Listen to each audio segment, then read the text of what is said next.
everyone, Jennifer here. Welcome to part 2 of the Mapp and Lucia book club, where we are going to be discussing book 2 in the E.F. Benson series called Miss Mapp. Now, Miss Mapp is my absolute favorite of these two books, Queen Lucia and Miss Mapp, partly because I just love the town of Tilling. I love the residents there, and really, honestly, these books just come to a culmination when Lucia finally moves to Tilling, but that's not for another 2 books. So, but I do love Miss Mapp. It's just hysterical, I think. Love the characters. So let's get right into it because I'm worried that my battery is going to die again and my children are going to interrupt me. So let's keep it real and keep this book club going. Okay, so Miss Mapp takes place in the fictional seaside town in England of Tilling. And this is a fictional place. And so here's how E.F. Benson describes it. He says, "There is not in all England a town so blatantly picturesque as Tilling, nor one for the lover of level marshland, of tall reedy dikes, of enormous sunsets and rims of blue sea on the horizon, with so fortunate an environment." So we see right off the bat that Tilling is a beautiful, idyllic seaside town. And so let's see who lives in Tilling. Of course, there is Elizabeth Mapp. Elizabeth Mapp is a single lady in her 40s, I believe. She's never been married, so she is single. She comes from a good family, a quote-unquote good family, and she lives in a beautiful little house in Tilling called Mallard's, I believe, is the name of her house. And so Elizabeth Mapp she is a self-proclaimed queen of Tilling, just like Lucia is a self-proclaimed queen of Rism. So Elizabeth Mapp likes to be on top of everything. She loves to snoop outside of her garden window and just looks at everybody going by. She uses her opera glasses. She's very involved in what's going on in the town of Tilling, and she likes to be the first, just like Lucia does. As you can see, there are many similarities between Miss Mapp and Lucia. So when they meet, it's going to be a force to be reckoned with, let me tell you. So there's Elizabeth Mapp, then there's Major Benji, or Major Benjamin Flint, who is Miss Mapp's neighbor and also love interest. She loves Major Benji, and he is a bachelor, and he has fought in the war alongside his friend Captain Puffin, who is also an army veteran. And Captain Puffin is an older gentleman, so he and Major Benji love to play golf. They love to drink together. So she will often Miss Mapp will spy out her window and wonder if Major Benji has gone to sleep, but oftentimes he'll be at Captain Puffin's place having a late night drink. So those two get into a lot of trouble together. Then there's Diva Plaistow, and Diva is short for Godiva, and she is Miss Mapp's friend, although they have a lot of friction as well. And Diva is kind of like the Ethel to Miss Mapp's Lucy, if you were to compare it to I Love Lucy. Then we have Susan Poppet, who has an MBE, and she is a rival to Miss Mapp in a way. So those are some of the major characters. There's also Quaint Irene, and there's also the minister of the town, the Reverend, and a whole cast of characters that are all quite funny. So what I love most about Tilling is that these people love to get together. There's a strong sense of community. Funny enough, in both of these books, you never hear of children. I don't know where all the children are in these books, but none of these people seem to have children. And if they do, they're grown children. So Miss Mapp doesn't have children, and you don't really hear about children in these books. But they all kind of get together and they have a big social life. They love to play bridge. And so I have here on page 320 of this book, it says, "All semblance of manners was invariably thrown to the winds by the ladies of Tilling once bridge began. Primeval hatred took their place." So everybody is very thoughtful about their manners and etiquette, but suddenly when you start playing bridge, all of that goes out the window.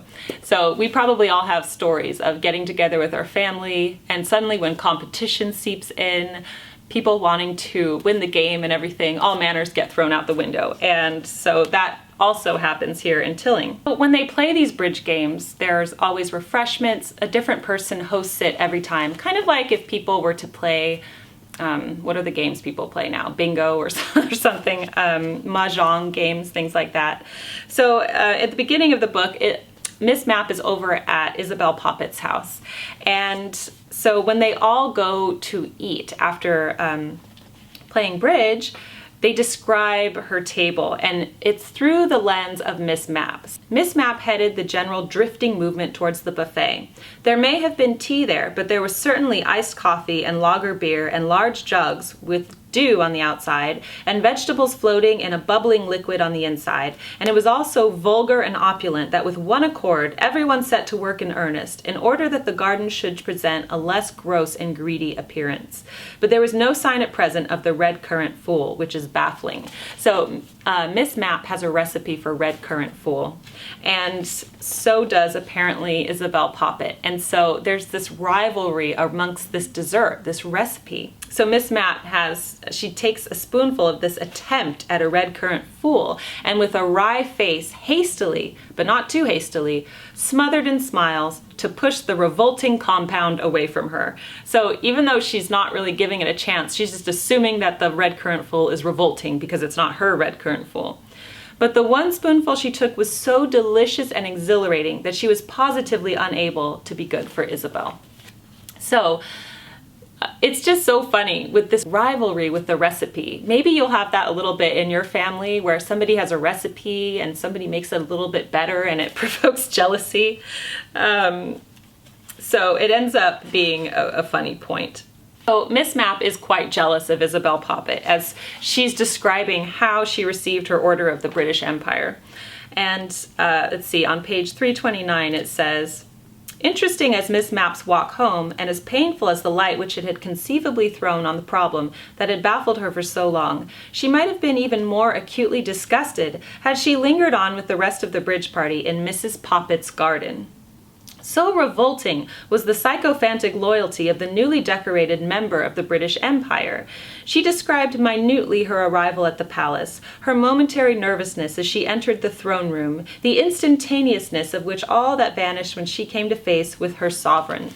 So Miss Mapp is totally jealous that that Isabel Poppet has an MBE, because they really care about these things. They care about status and what other people think, and they want to be the highest ranked person there.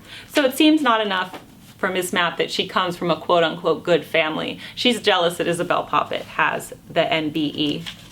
Okay, so like I said, the town of Tilling, they have their little quirks. They love to play bridge together. They have their inside jokes. They all say au reservoir instead of au revoir.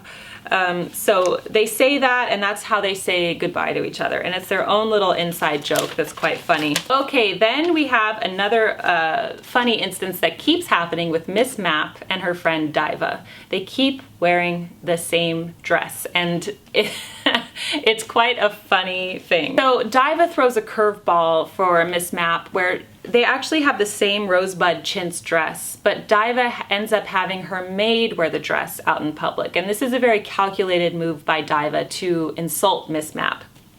So it says here on page 379, "If the records of history contained any similar instance of such treachery and low cunning as was involved in this plot of Diva's to dress Janet in the rosebud chintz, Miss Mapp would have liked to be told clearly and distinctly what it was. She could trace the workings of Diva's base mind with absolute accuracy, and if all the archangels in the hierarchy of heaven had assured her that Diva had originally intended the rosebuds for Janet, she would have scorned them for their clumsy perjury." So Miss Mapp doesn't believe for a moment that Diva's move of giving her maid the same dress as Miss Mapp was not a calculated move.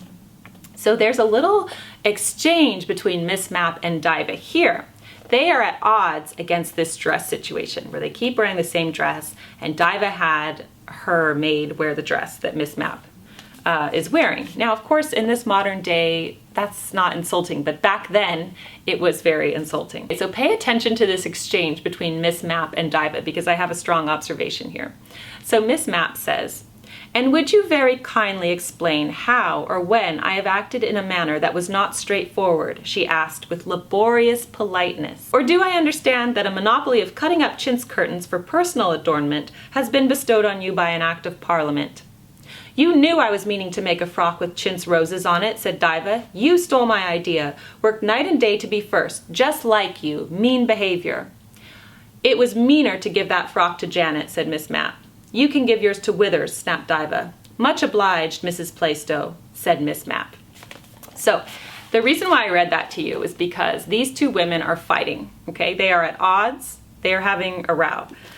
But even though their words are a little bit cutting, they still try to remain polite. So for example, it says that Miss Mapp asked this with laborious politeness. Okay, now here's something that I think we have lost in our modern day culture. So if you watch one of those horrid shows about the Real Housewives on Bravo, any of them, doesn't matter, Beverly Hills, Orange County, New York, whatever, these women are constantly fighting with each other. But you can see how low we've gotten in class, where nowadays when women are fighting or they have a disagreement, they're just screaming at each other, they're swearing, they're throwing their drink at each other. I mean, it's ugly, right?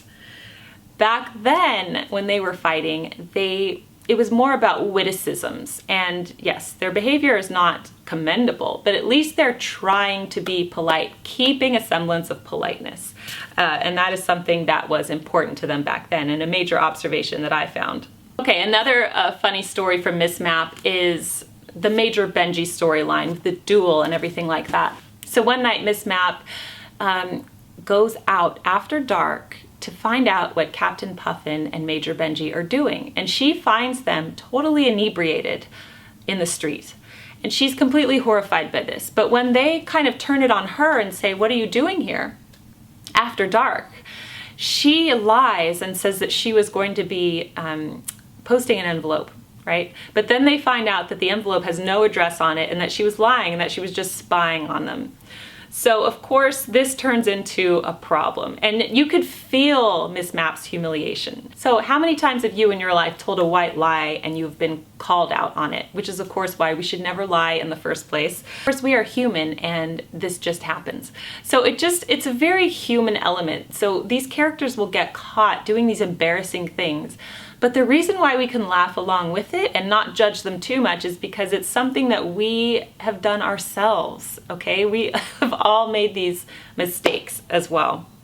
So Miss Mapp is able to turn it around where they both submit to her and apologize to her, and things start looking good with Major Benji, and I will leave it at that. She is a strong, tough cookie. For example, when they find out that she's been hoarding all of those luxury food supplies in her house and it all comes tumbling down, she immediately can think of a retort. "Oh, I was saving them to give them as Christmas gifts to everybody." Of course that's not true. She was hoarding them for herself, but she's always able to come back with a very fresh response and a fresh retort to sort of save face. She is a tough cookie, she's not one to be reckoned with, and it is going to be so wonderful when Lucia and Miss Mapp finally meet. Now, of course, that is in the 4th book called Mapp and Lucia. But that will conclude the discussion for Miss Mapp in today's book club. In the final video on this series, I'm going to be discussing your comments and your observations, so please be sure to leave them below. If it's a lot of observations, that might be broken up into 2 videos. So until next time in the Mapp and Lucia book club, au reservoir, and I will see you soon. Thanks for joining me on the Daily Connoisseur. Bye!